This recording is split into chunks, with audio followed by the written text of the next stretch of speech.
Bismillahirrahmanirrahim. Alhamdulillahi Rabbil alamin. والعاقبة للمتقين والصلاة والسلام على سيدنا محمد وعلى آله وأصحابه أجمعين أما بعد السلام عليكم ورحمة الله وبركاته. Muhtaram aziz tinglovchilar, din nasihattir rukni ostidagi turkum suhbatlarimizni davom ettiramiz. Bugungi suhbatimizda Imom Buxoriy rahmatulloh alayhining Al-Adab al-Mufrad asaridan Bab silatir rahmi, silay rahim qilish haqidagi bobni o'rganamiz.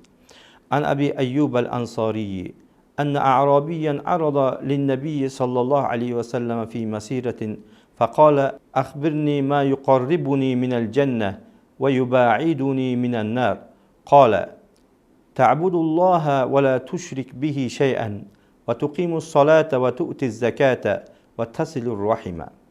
Abu Ayyub Ansoridan rivoyat qilinadi.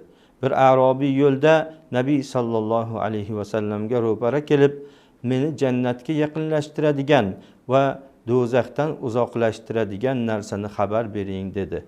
U zot Allohga ibodat qilasan va unga hech narsani shirk qilmaysan, namozni qoyim qilasan, zakotni berasan va silay rahim qilasan dedilar. An Abi Hurayrata anna Rasululloh sallallohu alayhi vasallam qol xalaqallohu azza va jalla al-xalqa falamma faragha minhu qamat ar-rahim faqal mah qalat hadha maqamul a'iz bika min al-qati'ah qala ألا ترضين أن أصل من وصلك وأقطع من قطعك قالت بلى يا ربي قال فذلك لك ثم قال أبو هريرة اقرأوا إن شئتم فهل عسيتم إن توليتم أن تفسدوا في الأرض أو تقطعوا أرحامكم.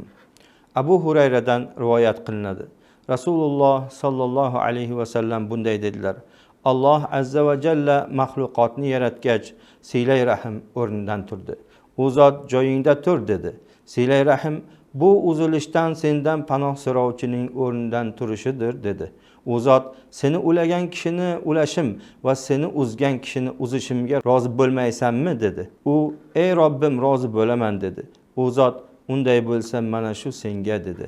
So'ng Abu Hurayra istasangiz ehtimol sizlar yerda fasod qilish va silay rahimni uzishni yaxshi ko'rarsiz oyatini o'qing dedi. Muhtaram azizlar, mana yuqorida o'qilgan ikkita hadisda silay rahim qilishga targ'ib qilinmoqda.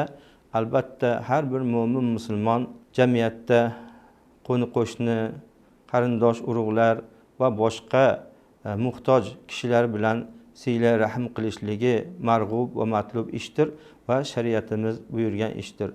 Har bir inson mana shu kabi chiroyli amallarni qilib borsa va boshqalarni shunga targ'ib qilsa, albatta jamiyatda yuksalish bo'ladi, rivojlanish bo'ladi. Vassalamu alaykum va rahmatullohi va barakatuh.